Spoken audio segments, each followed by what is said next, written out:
And here we are, folks, with part 5. Thank you for joining me, Messenger Christopher, Spirit World X. And it's nice to know everybody's still with me. Enjoy the rest of the show. It was evil? Oh, I'd definitely say it was evil. Is there such a thing as evil? Oh, I think there is. Is there such a thing as good? Oh, definitely. And evil can sometimes be rationalized as science. Oh, sure. And evil can sometimes be rationalized. When it's rationalized as science, I think when it's rationalized in this particular way, I think Hitler thought he was doing good. He thought he was doing good. Oh, I think so. He thought he was benefiting humanity by driving evolution forward and creating a better humanity.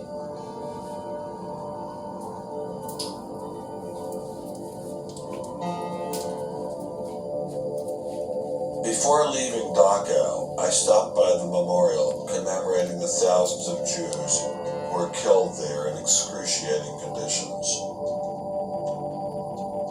I know that Darwinism does not automatically equate to Nazism, but if Darwinism inspired and justified such horrific events in the past, could it be used to rationalize similar initiatives today? There's a good German expression, so fängt es immer an. It always begins in the same way. Something to remember in the context of the United States discussions of euthanasia and abortion. It always begins in the same way. There seems to be an excellent argument for getting rid of useless people by killing them.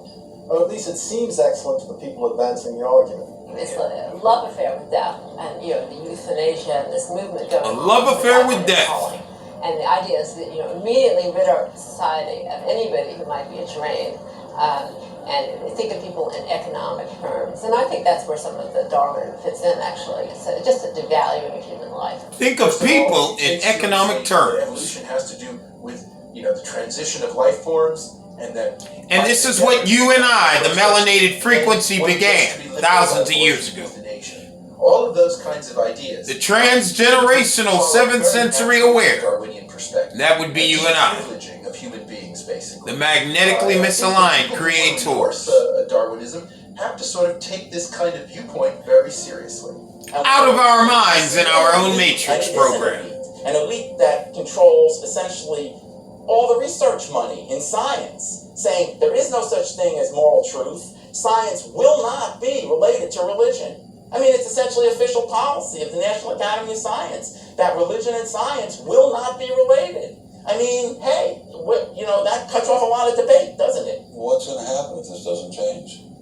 Well, I think we're watching it happen, aren't we? I needed time to think, so I traveled to the birthplace of this idea. And it is now time for religion.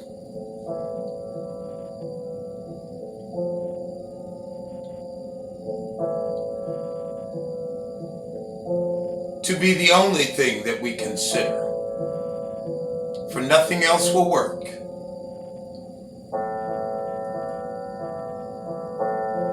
We have to align with our natural order of conscious potential.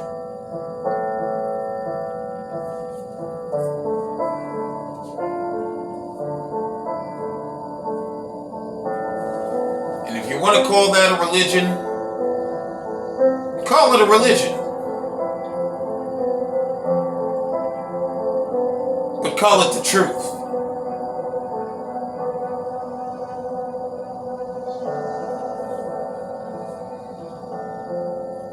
With savages, the weak in body or mind are soon eliminated.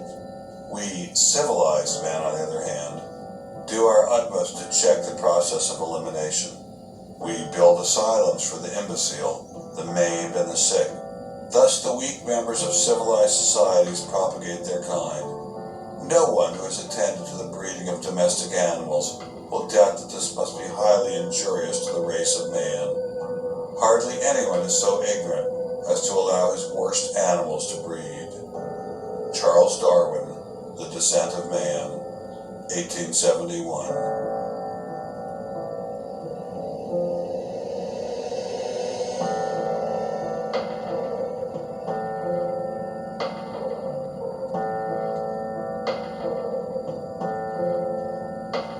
We are now controlled by our dark side.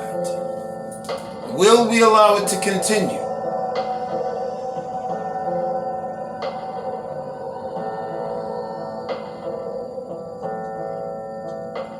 Will we be the beast that they say we are? And will we be the beast that we have been? Or will we once again become the angelic-minded, Christ-conscious frequency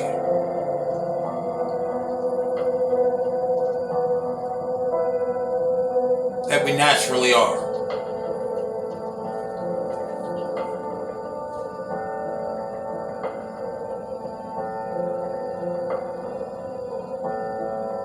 I don't know about you folks, but I know I didn't come out of an ape. For sure.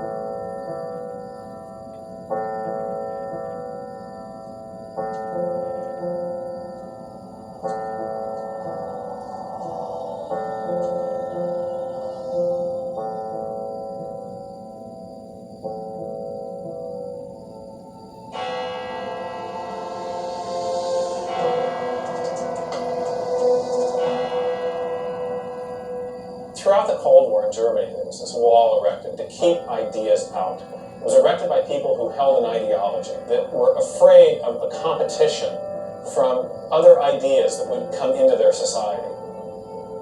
And what we're seeing happening in science today is very much like that. But I think that's just a strategy for protecting a failing ideology from competition. America didn't become the great nation that it is by suppressing ideas. It progressed by allowing a failing speech and freedom idea of inquiry. from competition.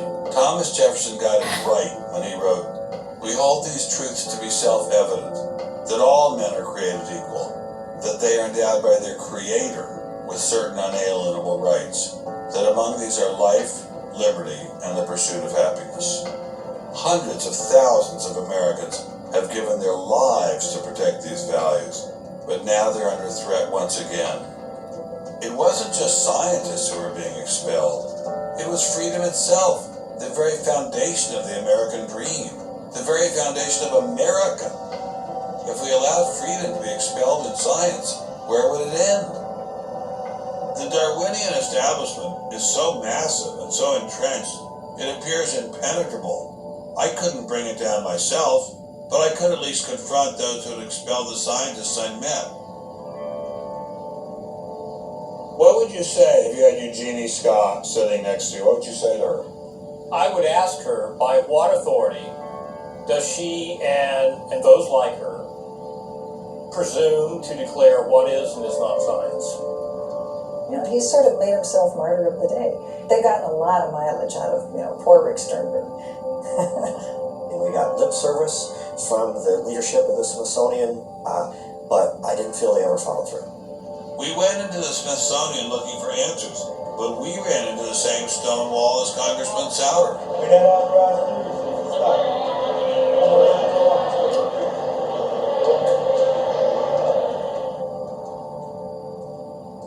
He said, nonetheless, you have to be disciplined, and I lost my job. We did get an interview with a spokesman from George Mason, but it was impossible to knock him off his script. Her contract was not renewed. It was simply not renewing her contract, but she's satisfied. Her contract was not renewed. It had nothing to do with the controversy of that topic of intelligent design.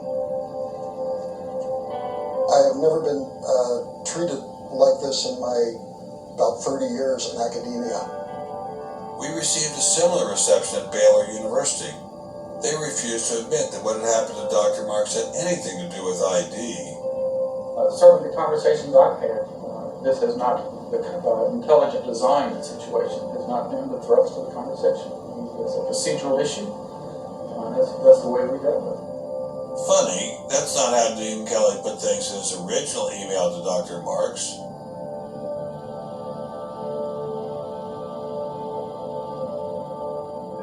I'm not mixing my religion with my science. The questions that I ask in my intelligent design research are perfectly legitimate scientific questions. At least the top guns at Iowa State were willing to own up to their actions. What we wanted to stop is the use of the name of ISU to validate intelligent design elsewhere.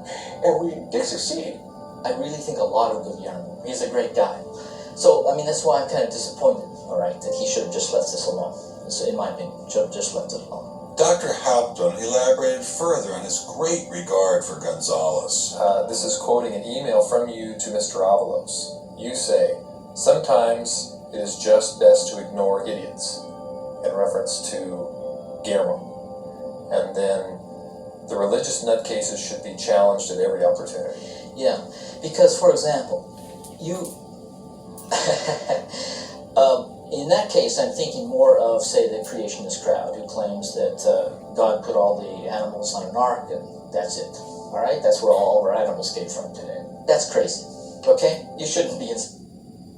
Folks, talk about somebody bringing to the stage a contrived story like creation. Hey, observe all of his file drawers wide open. He has all of his files and his books laid all over the place. His desk is full of nothing but paperwork that he doesn't even know what's on the stuff. But this is how determined these individuals are to keep you sleeping. Now, none of that's necessary, is it? And why the hell would all of that stuff be all over the place for a doctor? What's going on with that chaos? Let's continue. That kind of thing. So these are the idiots, all right? They've always been around.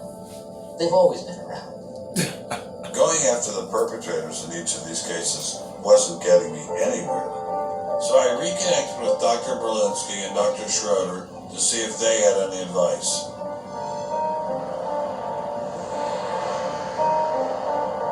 There's a boundary to what science will accept right now. I think the parallel is exactly this wall coming down. Ask Eddie Berliner from the east side what it meant to have the wall come down.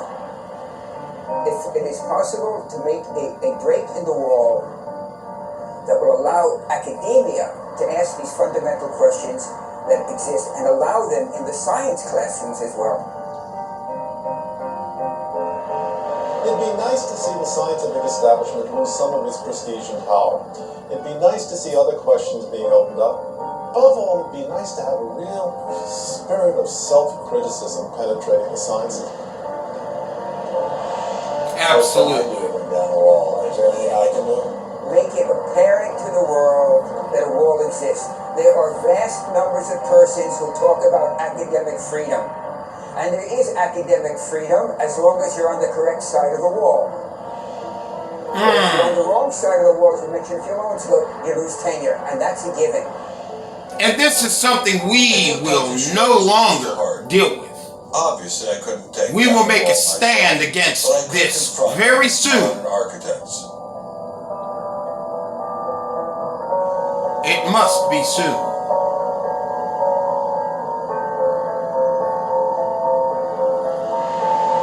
We don't have to bleed, and we don't have to fight. But what we do have to do is finalize a new paradigm. A shift in paradigm. We've had a very long run with the unconscious. We've had a very long run being unconscious and being led astray by the wolves in sheep's clothing. Even the very wolf inside. Folks, please consider what you're hearing. I'm Ben Stein. I'm so sorry to keep you waiting. We're running out of time. Thank you. You have written that God is a psychotic delinquent invented by mad, deluded people. No, I didn't say quite that. I said something rather better than that. Oh, well, please tell us what you said. Please tell us. And this is not too far from the truth, because African men and women, we created gods. Take it back to Egypt and think about those days. Unjust, unforgiving control freak, a vindictive, bloodthirsty ethnic cleanser, a misogynistic, homophobic, racist, infanticidal, genocidal, filicidal, pestilential, megalomaniacal, sadomasochistic, capriciously malevolent bully. So that's what you're And this is exactly what we became, just so that we could find ourselves in the looking glass Why spoil it? and in the eyes of other individuals Let them have their fun and enjoy it. within our collective radio frequency. I write a book, people can read it if they want to. I believe that it is a liberating thing to free yourself from primitive superstition. So religion is a primitive superstition? I think it is, yes. So you believe it's liberating? These people must not be allowed to continue on their pre-programmed mission Sense of release. just because Freedom. Why do you think that? I mean, what's your scientist? the mistake was I made. had a lot of letters saying that, and There are 8 billion people in the world. The mistake that How many letters do you have? we made. That's quite true. Professor Dawkins, It's still one that we're battling with. doesn't exist. We will have time to align. Number on it. Well, That's what this program's all about. I mean, I put it as something like, 99% against or something. Well, how do you feel it's 99%? I You're don't. saying not 97. No, I did. You are. And we will meet in time I think it's that healing process for the paradigm. But you couldn't put a number on it. No, of course not. So it would be 49%. Well, it would be. I mean, I think it's unlikely, but it's quite far from 50%. How do you know? I don't know. I mean, I put an argument in the book. Well, then who did create the heavens and the earth? Why do you use the word who? You see, you immediately beg the question by using the word who. Well, then how did it get created? Consciousness. Well, by a very slow process. Well, how did it start? Nobody knows how it started. We know the kind Oh, of yes, event we it do. must have been. We know the sort of event that must have happened for the origin of life. What was that? It was the origin of the first self-replicating molecule. Right, and how did that happen? I've told you, we don't know. So you have no idea how it started? No, nor has anybody. Nor has anyone else. What do you think is the possibility that intelligent design... No, a molecule can replicate, but it wasn't pre-programmed to do it. This is what they want you to believe, folks. It could come about in the following way. It could be that at some earlier Nothing time, is pre-programmed or preordained, I may say. Evolved by probably some kind of Darwinian means to a very, very high level of technology and designed a form of life that they seeded onto perhaps this planet. Now, that is a possibility. We were seated here. Intriguing possibility. And I suppose it's possible that you might find evidence for that if you look at the... By an alien race. Details of biochemistry, molecular biology, you might find a signature. Of such None of that is design. true. Wait a second. Richard Dawkins thought intelligent design might be a legitimate pursuit? And that designer could well be a higher intelligence from elsewhere in the universe. But that higher intelligence would itself have had to have come about by some explicable or ultimately explicable process. He couldn't have just jumped into existence spontaneously. That's the point. So, Professor Dawkins was not... Now, folks, as I've mentioned to you prior to this show here, you and I in this electrochemical magnetic immortal life support creation matrix genetic evolutionary program, we literally magnetically convert through different gene mutations to different vibrational points within this program. These vibrational points are points of balanced, sustained, organized constructions, gene structures. And these gene structures, by the power of our minds, by which we got to by the power of our minds, they are all different. As you travel through this matrix program through thousands and thousands of years, you are going to have a gene mutation that is no different than the gene mutation that what you and I have been taught to call aliens have. And these are the bodies that you and I see today on television when we watch programs that For instance, government conspiracy programs on Area 51. When we see these individuals said to have been found after crashes. Now, ladies and gentlemen, you and I, the melanated men and women watching the program, you and I exist in many, have the power to magnetically convert because we are transgenerational. In this program, we magnetically have the power to magnetically convert to these pre-programmed gene mutations. The individuals who control our society and the establishment of it, they have all of the knowledge on who we are and where we are and why they are. They give you the truth in metaphors, and sometimes they just give you nothing but lies. This gentleman is telling you that it would take a long process to try to be able to have a high vibrational pre-programmed genetic mutation from and exist in another part of our universe and seed this planet. You would have to have a greater intelligence. And what he's doing is he's weaving your reality, your pre-programmed genetic reality, with your pre-programmed, your naturally recurring, your naturally existing high vibrational seventh sensory awareness, with, of course, your present conditions here in the Matrix program. You're low vibrationally aware frequency, the conditions of it, and the conditions that we as human beings are dealing with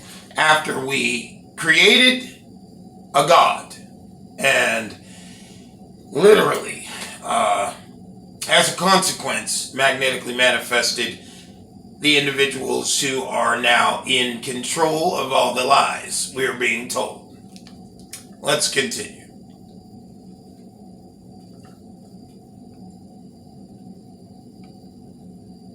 Oops, there we go.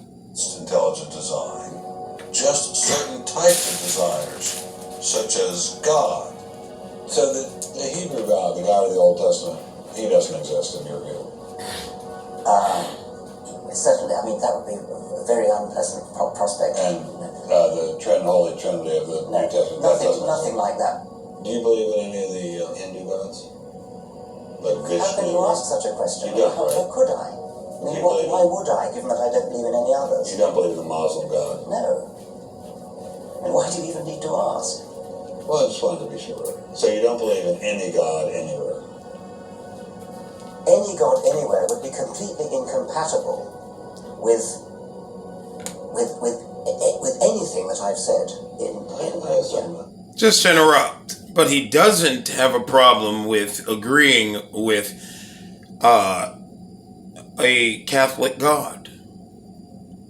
He doesn't have a problem with aligning with the same individuals who, of course, promote the idea of a Catholic God. Of course, we all know that Catholicism and evolution, they have no problem with each other. So let's move on.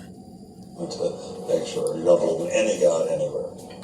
No. What if after Melanated people, you're not meant to have any connection to Muslim or to Islam, Muhammad, because you'll understand too much about who you are. He said something like, "Sir, why did you take such pains to hide yourself?"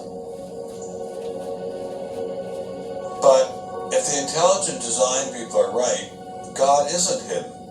We may even be able to encounter God through science, if we have the freedom to go there.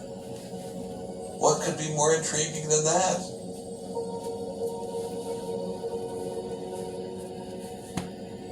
We take freedom for granted here in the United States. Freedom is what this country is all about.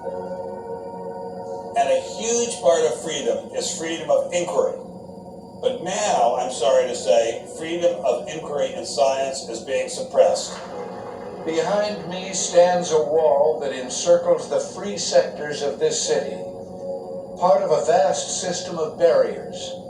There are people out there who want to keep science in a little box where it can't possibly touch a higher power, cannot possibly touch God. Those barriers cut across Germany in a gash of barbed wire, concrete, dog runs, and guard towers. If you believe in God, and you believe that there's an intrinsic order in the universe, and you believe that it's the role of science to try to pursue and understand better that no order, intrinsic you order. will be ostracized.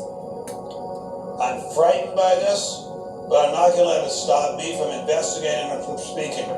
The wall cannot withstand freedom. What I'm asking for is the freedom to follow the evidence wherever it leads. My hope is that there'll be enough independent thinking scientists who don't like to be told what to think.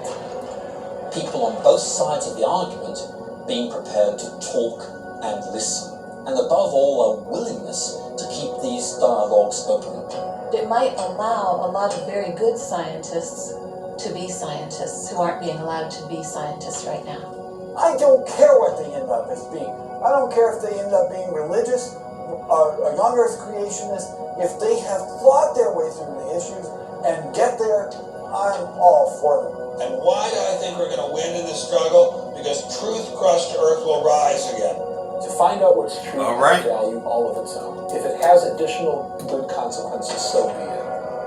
Because no lie can live forever. Absolutely. Science gives us one perspective on the world, and our religious insight gives us another perspective on the world. And by putting the two together, they will see more deeply and more truly. And if we will stand up for freedom, Freedom is the victor.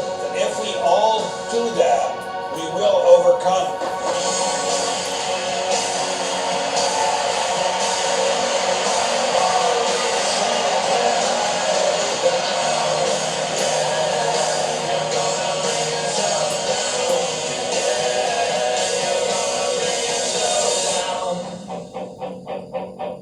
I've taken a first step by speaking out on this issue.